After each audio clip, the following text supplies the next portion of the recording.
graduate students have a fairly low salary in a lot of departments. And again, it makes it very hard to juggle student fees, parking, with the small salary and not being allowed to work on campus. Other things. GSA, in our survey, we asked various things about some of the recent accomplishments we had had.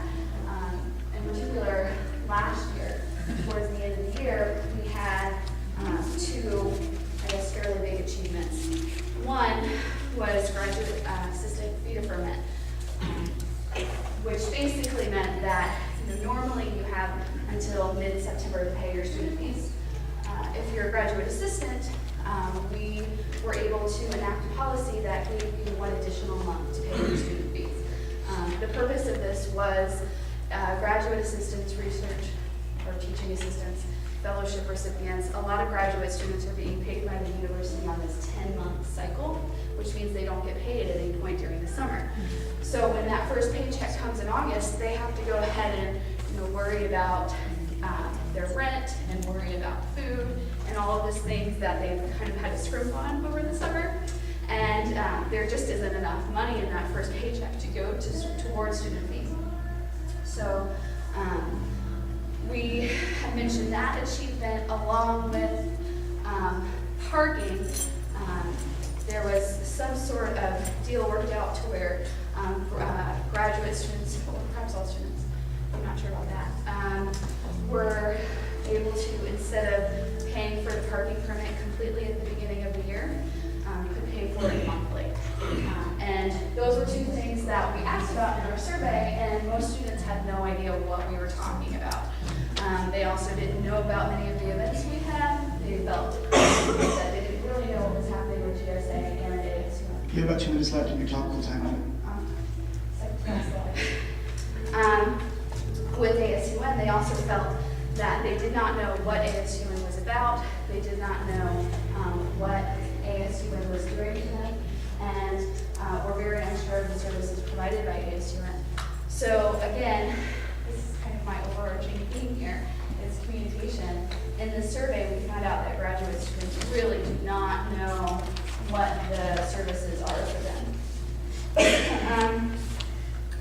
On a more positive note, we did have some students who presented ideas to fix some of the issues they saw. For example, offering the evening or weekday building parking pass, again, communicating, working on grad student diversity, hosting more professional development workshops, the improving campus safety for night students, and an escort service, which kind of goes along with the campus safety.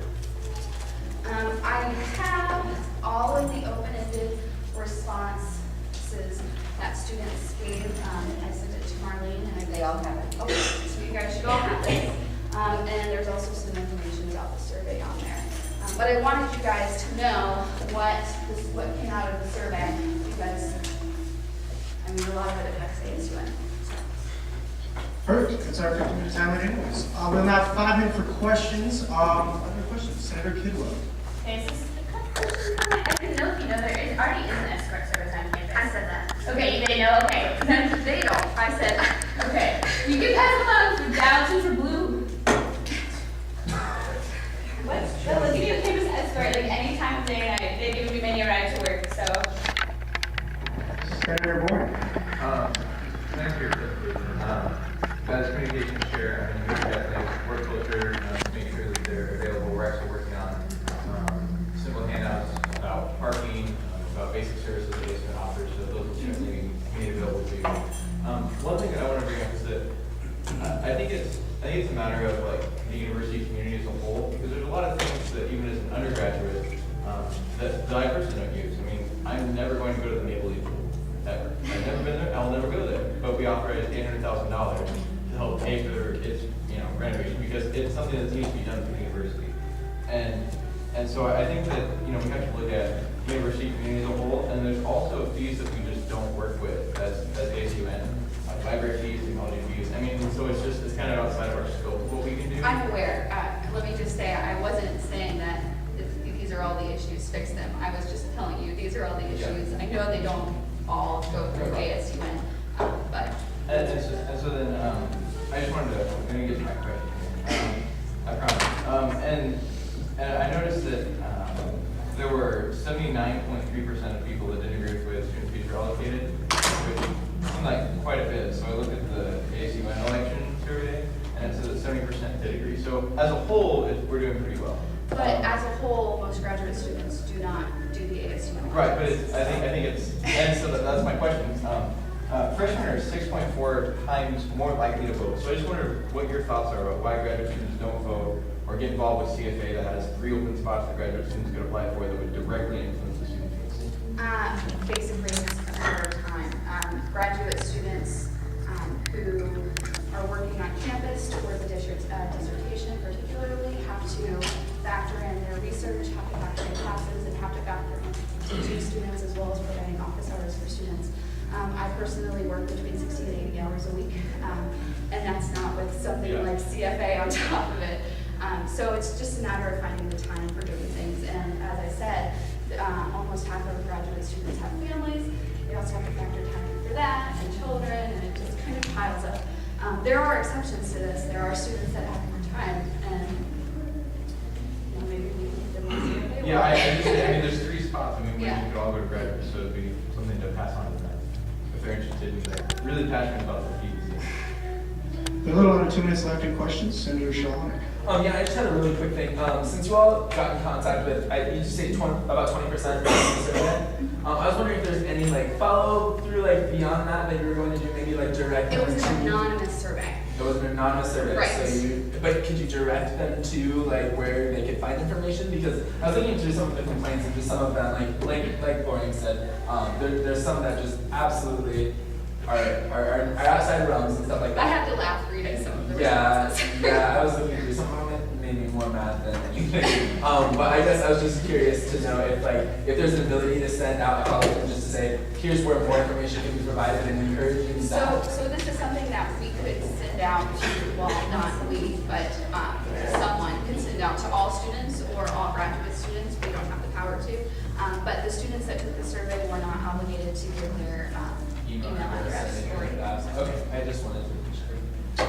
About 30 seconds left. Senator Stein. Okay, so correct me if I'm wrong, this was about a year ago that this was done.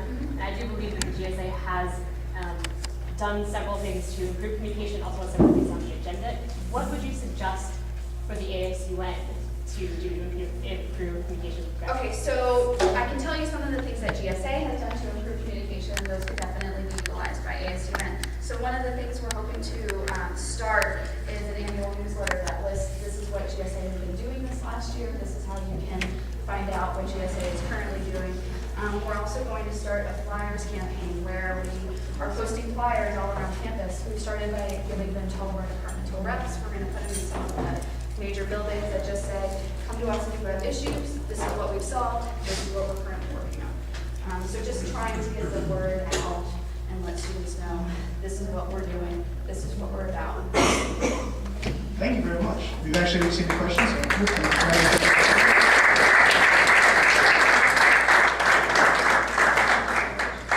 Is there anyone else wishing to speak in open forum? Anyone else wishing to speak in open forum? Nope. If not, this will conclude open forum. We will now move into executive reports. President Solomon will now have your report. Yeah, thanks for the speakers open forum. I would suggest that we keep our executive and committee reports to a minimum, considering this is a busy time of the year for the last meeting. So we'll try to keep it brief this evening. Seeing as we have 2 pieces of legislation. One, my report of board readings met on Friday, my first meeting.